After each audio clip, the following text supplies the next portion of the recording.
मैं रही राधा, कभी मीरा, कभी सीता रही मैं, उर्मिला भी, रुक्मणी भी, मैं अहिल्या भी रही हूँ।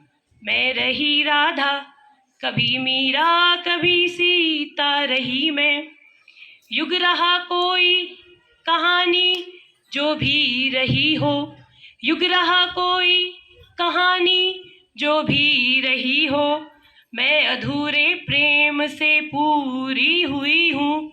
मैं रही राधा, रही मीरा, कभी सीता रही मैं उपेक्षित रह गई हूँ लक्ष्मण के वनगमन में।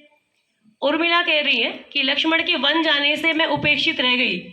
उस पूरी रामायण में मेरे बारे में कुछ ऐसा नहीं लिखा गया जिससे ये पता लगे कि मेरा भी एक त्याग था।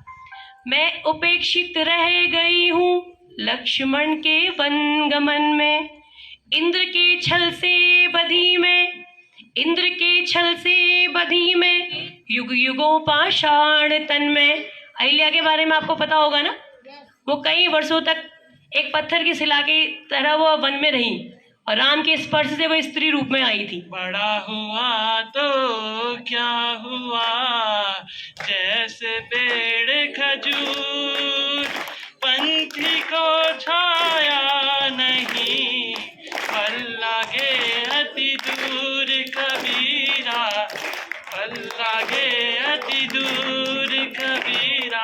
इसका मतलब है कि जो भी खजूर जैसा की तरह ना बने, जो किसी को छाया प्रदान नहीं कर सकता और उसकी तरह बनने ना ही फल प्रदान कर सकता है वो, क्योंकि वो बहुत ऊंचा होता है। धन्यवाद।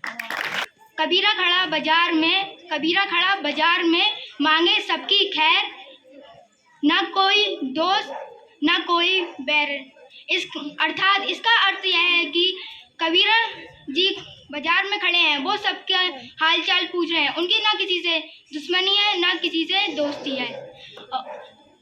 गुरु गोविंद दाव खड़े काके लागे पाए, बलियारी गुरु आपने गोविंद दियो बताए। अर्थात कबीर जी इस दोहे में कह रहे हैं कि गुरु और गोविंद, एक तरफ गुरु खड़े हैं और एक तरफ गोविंद खड़े हैं, तो मैं किसके पहले पैर स्पर्श करूं? पर गुरु जी ने मुझे गोविंद का रास्ता बताया है, इसलिए मैं गुरु जी के पैर पहले स्मरण करूंगा। धन्यवाद। जाति ना पूछो साथ की, पूछ लीजिए ज्ञान, मोल करो तलवार का, पड़ा रहने दो म्यान। जन्मिया जे करनी ऊंच न होई, ऊंचे कुर्त का जन्मिया जे करनी ऊंच न होई।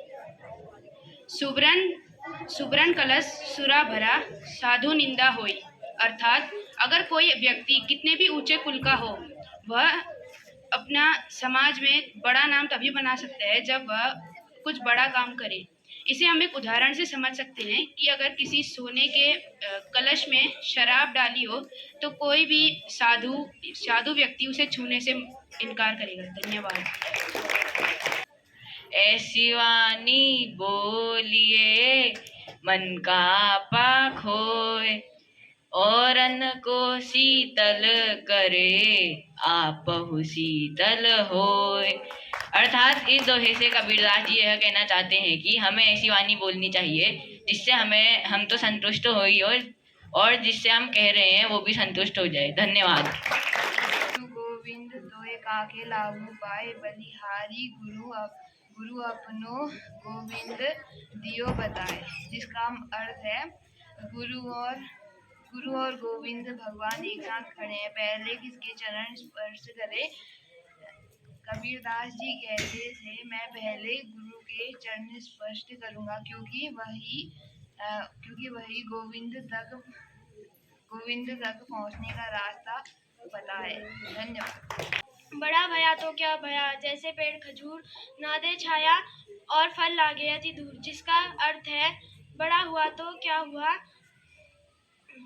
जैसे पेड़ खजूर ना, वह किसी को छाया भी ना दे और फल भी बहुत दूर लगते थे। धन्यवाद। कल करे सो आज कर, आज करे सो अब, पल में पल्ले हो गई बहुरी करेगा कब। Thank you.